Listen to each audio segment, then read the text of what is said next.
en primer lugar, agradecer a la organización el pretexto magnífico de estar con todos ustedes y de visitar Sevilla, que siempre es un auténtico placer. Yo vengo de Granada, que tampoco está mal, pero Sevilla tiene también lo suyo.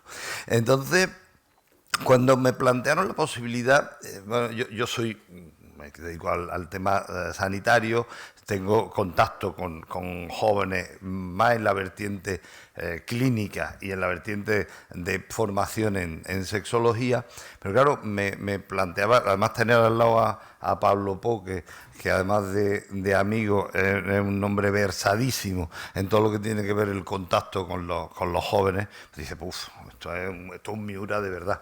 Entonces, de pronto, yo había hecho una conferencia y este aquí que hace aproximadamente 10 días, estos cambios de clima, me resfrié, tuve fiebre y de pronto me pasé toda la noche cambiando la conferencia. Entonces, me lo planteé de la siguiente manera, y es hacer una especie de visión globalizada de dónde estamos, cuál es nuestro mundo, cuál es el mundo en el que estamos educando, criando a nuestros niños y a nuestros jóvenes y un poco tomando conciencia de lo chungo que realmente está todo esto. ¿Qué podríamos empezar a hacer? ¿Cuáles podrían ser los compromisos? ¿Y cuál sería el papel fundamental de cada uno de nosotros como padres, de cada uno de nosotros como educadores, de cada uno de nosotros como multiplicadores de opinión? Entonces, se me ocurrió empezar a hablar de salud. Entonces, la OMS, cuando habla de salud, habla de que es un estado de completo bienestar, tanto físico como mental y social. Subrayo lo de social. Y no solamente la ausencia de afecciones o enfermedad. Bueno, perfecto. Entonces, la salud, vemos que no solo es estoy malito y me tomo una pastilla, me ponen una inyección, sino que tiene mucho que ver con el bienestar, que es estar bien, tanto física como mental, como también socialmente. Entonces, claro, ante eso, ese entramado que supone el bienestar social se genera obviamente desde la interacción entre el individuo y su entorno. Entonces, claro, nosotros podremos pensar, bueno, vamos a ver cuál podría ser la estructura social en la cual nosotros nos movemos. Bueno, pues podemos pensar en una estructura en la cual es una estructura libre, una estructura comunicativa y empática, pacífica, solidaria, responsable y respetuosa. Bueno, entonces estamos como Alicia en el País de las Maravillas, con lo cual de pronto uno piensa, ¿y estas imágenes que vemos en la televisión o vemos en la prensa tiene que ver con lo pacífica que es nuestra sociedad, con lo respetuosa que es nuestra sociedad, con lo solidaria que es nuestra sociedad, lo responsable, lo comunicativa, lo empática, lo libre, en el cual no hay ni posible libertad de expresión? Con lo cual, de pronto, si todo eso es real y no es una ensoñación, evidentemente tenemos un problema. ¿Por qué? Porque de pronto a lo mejor nos encontramos con que nuestra estructura social es dependiente, es incomunicada, violenta, indiferente, irresponsable e irrespetuosa. Entonces, evidentemente, tendremos que considerar que ese perfil del sujeto sano, evidentemente, se aleja notablemente de lo que nos dice la OMS. Claro, tenemos que empezar entonces a reflexionar de que cuando nos ponemos en los límites, decía Hermann Hesse eso, que matamos a cada paso, no solo en la guerra, es que parece que de pronto, sino es mucho más terrible, mucho más devastador el matar en lo cotidiano, cuando cerramos los ojos ante la pobreza, ante el sufrimiento y la vergüenza, cuando no tenemos respeto por la vida, cuando somos indiferentes ante los demás, ante el dolor de los demás, también estamos matando. ¿Qué pasa? Pues que de pronto nos tenemos que trasladar a la realidad. La realidad es que, y yo por la experiencia profesional, me encuentro con que nuestros jóvenes, nuestros adolescentes y nuestros adultos tienen una serie de ejes sobre los que gravita el ideal de vida. Entonces, ahora de pronto, yo que ya soy mayorcito, pero no del todo, palabras como, que ahora es lo que oyen los jóvenes, ser populares, triunfar. Si hay aquí, en nuestros jóvenes, si hay algo que el mayor insulto es decirle a otro, eres un fracasado. Es una cosa, esa tendencia a lo inmediato. Yo necesito esto ya.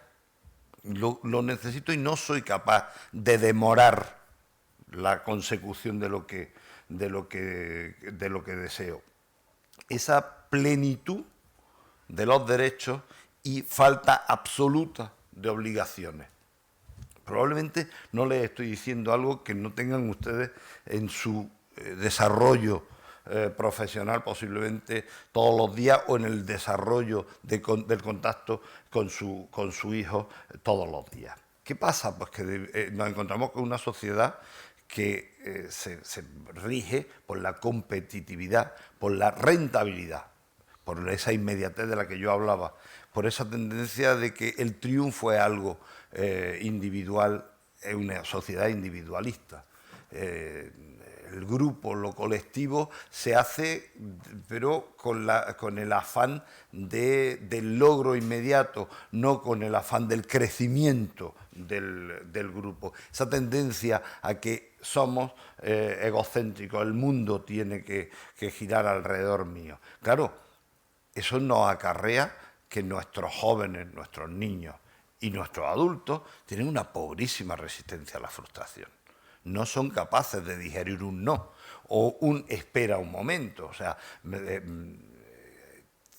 es llamativo que de pronto el adolescente pero no estamos hablando de un niño de 5 años, un adolescente de 16, 17 años, de pronto se le rompe el móvil. Y de pronto quiero un móvil.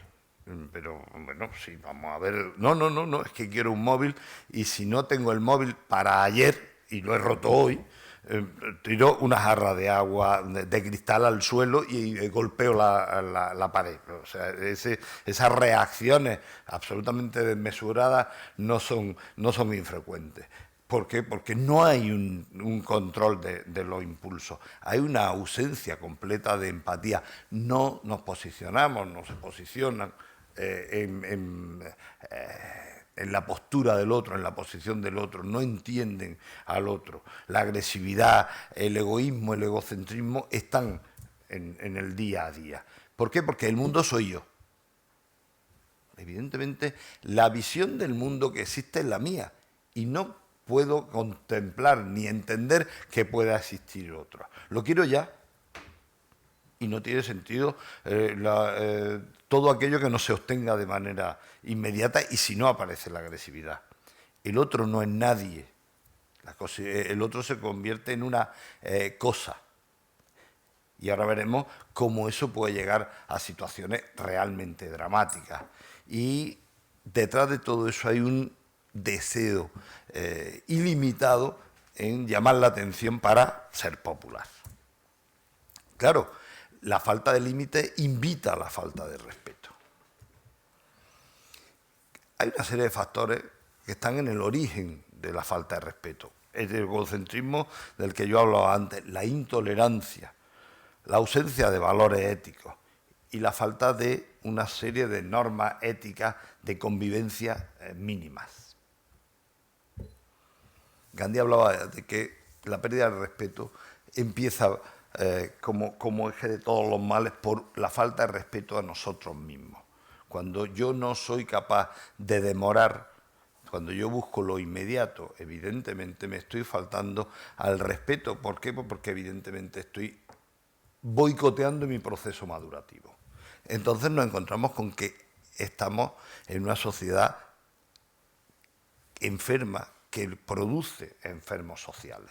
Se me ocurrió que podíamos entonces hacer una definición nueva de lo que es salud, según la OMS, que evidentemente sería según Antonio Casaubon, que sería el proceso del cuidado y curación del malestar físico, mental y social propio de vivir en una estructura social enferma. Luego, si estamos en una sociedad enferma, sus habitantes son individuos enfermos. Y me voy a centrar en tres aspectos llamativos, podríamos dedicar mucho más tiempo, pero voy a centrarme en tres modos de violencia anónima en la cual todos los elementos de los que yo hablaba antes están presentes. Uno es el acoso escolar, otra la violencia a través de las redes sociales y otro la violencia sexual. Bueno, el acoso escolar como maltrato, tanto psicológico como verbal, como físico, dentro del medio escolar, lamentablemente es una realidad. Y yo he descubierto algo que es preocupante, y es que cuando en un aula se instala el clima de acoso, aunque que además es el método que se utiliza, que yo entiendo que es bastante cuestionable, cuando a la víctima se la traslada o de aula o de centro, automáticamente el virus está instaurado dentro del aula y se busca otro chivo expiatorio.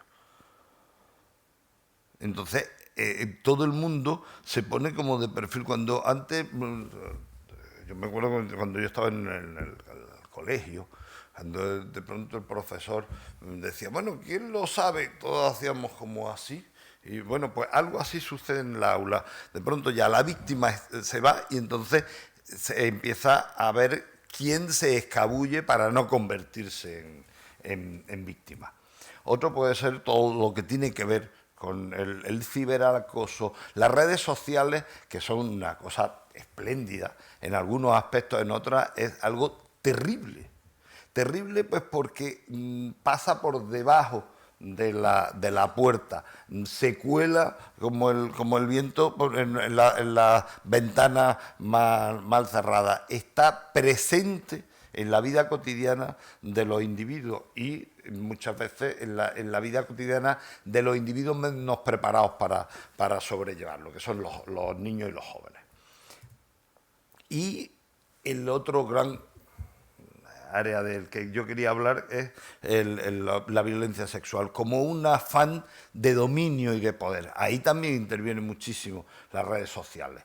O sea, el hecho del control de los jóvenes adolescentes sobre sus parejas a través del móvil, de a ver dónde está, a ver a quién le escribe, a ver, etcétera, etcétera, etcétera. En una sociedad que además tiene un componente exhibicionista terrible. Aquí cada vez que vamos a algún sitio lo colgamos en las redes y de pronto todo el mundo sabe dónde he estado, dónde no he estado, lo que he hecho e incluso lo que no he hecho.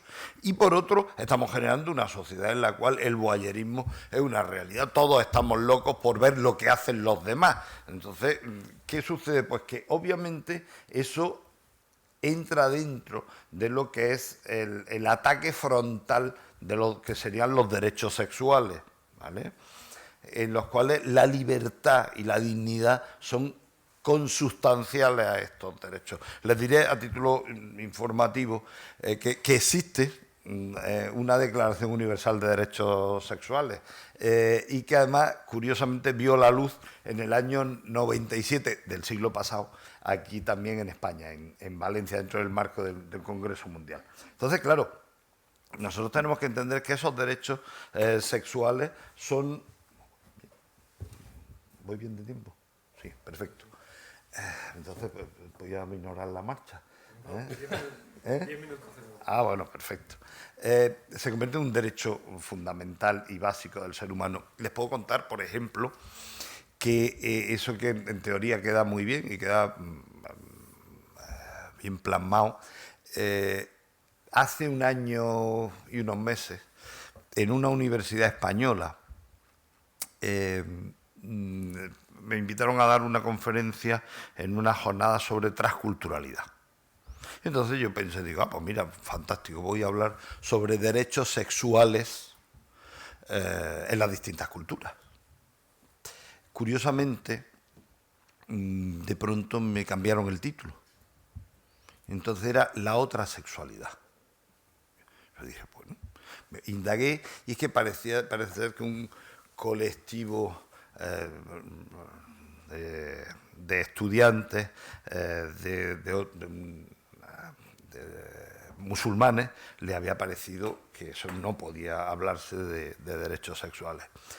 Con lo cual, obviamente, yo hablé de lo que me dio la gana, aunque me habían cambiado el título. Pero realmente es llamativo hasta qué punto ni siquiera podemos hablar de ciertos derechos. ¿Por qué? Porque aparece un elemento que es el respeto. Se antepone en nuestra cultura actual el respeto a las culturas antes que a las personas. Entonces, claro, ese era un conflicto terrible, en el cual, ¿qué tiene más derecho? ¿La reivindicación cultural de un grupo o los derechos inherentes a los miembros, fundamentalmente mujeres, de ese colectivo y del resto? Bueno, pues ahí tuvimos un debate la mar de interesante. ¿Qué sucede? Pues que esa falta de respeto hacia los derechos sexuales deriva en situaciones tan dramáticas como los de la famosa manada, que como bien dice aquí, más que manada son piadas. ¿Qué sucede? Pues que realmente se tendría que plantear que los derechos inherentes al ser humano, no solo los derechos humanos, sino también los sexuales, tendrían que educarse en el medio educativo. El respeto a la identidad sexual de los sujetos, a la libertad de decir no o de decir sí, a la responsabilidad inherente al encuentro sexual, tendría que educarse en los centros educativos desde bien temprana edad. ¿Qué sucede? Pues que evidentemente esa es la realidad que tenemos. Entonces yo plantearía que el reto está ahí y podríamos empezar con lo que yo he denominado empezar a trabajar una ética de andar por casa, en la cual podamos llegar a hablar y además a hablar creyendo lo que decimos. El último libro de Luis García Montero se titula Las palabras rotas y tiene mucho que ver con el uso-abuso que hacemos de palabras grandilocuentes, altisonantes y que quedan muy bien, pero que después de usarlas sin alma, las estamos rompiendo. Entonces, a todos se nos llena la boca de tolerancia. Preguntémonos cuál es nuestro nivel de tolerancia o de responsabilidad o de respeto o de solidaridad, libertad y empatía. Entonces, en base a esos elementos podríamos empezar a manejar esta ética cotidiana, esta ética de andar por casa como elemento transformador y alternativa a este mundo enfermo lleno de individuos enfermos. Bueno, no voy a un poco lo que sería la responsabilidad cuando nosotros no nos cuidamos. Cuando nosotros no cuidamos nuestro medio ambiente, evidentemente estamos siendo unos irresponsables. Cuando nosotros imponemos nuestro criterio y no nos ponemos en el lugar del otro, no podemos hablar de empatía. Si no somos capaces de respetar a los demás y entender que tienen que el respeto se convierte en un derecho, pero también se convierte en una obligación, evidentemente estamos siendo unos irrespetuosos. Y en la medida en que no existe la tolerancia porque no aceptamos la opinión del otro porque solo existe lo que yo opino, lo que yo pienso, y me centro en defender exclusivamente mi libertad y no la del otro, estamos haciendo un flaco favor para este proceso curativo social e individual. ¿Qué sucede? Pues que evidentemente, pues tradicionalmente toda esta serie de aportes, de valores, en mayor o menor medida, con mayor o con menor capacidad, provenía en gran medida de la suma del trabajo en las casas y el trabajo que se complementaba en el medio escolar, ¿vale? Pero nuestra sociedad es una sociedad cambiante y de pronto nos encontramos con que la situación en la que pudimos ser educados muchos de nosotros se ha transformado. ¿Por qué? Porque ya el padre y la madre trabajan fuera, porque hay una incomunicación palmaria entre los padres y los hijos.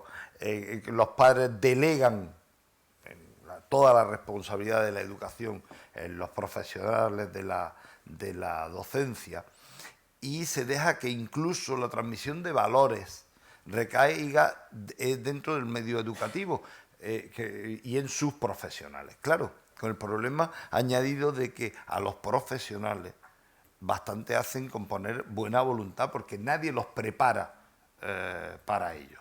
Y cualquiera intenta hacerlo lo mejor posible, pero evidentemente sin una formación, y muchas veces en la medida en que no entra dentro del currículo educativo, pues evidentemente se queda, cuando hay iniciativas con una buenísima voluntad que acaban generándole problemas al profesional, con lo cual el profesional también en esta situación es natural que se inhiba de asumir responsabilidades que no le corresponden y para las cuales no se le ha preparado. Y por supuesto los medios de comunicación. Los medios de comunicación tienen una responsabilidad en todo lo que estamos viviendo y deben de asumir la responsabilidad también en ese proceso de cambio. Nos encontramos que eso, cómo ha cambiado en unos años la misma situación, es un poco llamativo, pero no se aleja de la realidad. Claro, entonces es imprescindible ese trípode en este proceso de transformación. La familia, el medio docente y los medios de comunicación, para ir creando un marco educativo ético de calidad. Ahora, eso sería ya lo último, ¿no? Sería imprescindible empezar a dar ejemplo los adultos a nuestros jóvenes. No podemos exigirles que actúen de una manera para la cual no les hemos preparado, y los docentes que estáis aquí sabéis perfectamente que el primer aprendizaje es la imitación de modelos. Yo para terminar quería también centrar la responsabilidad para empujar todo esto, para crear el marco y la infraestructura en los poderes políticos y los poderes públicos.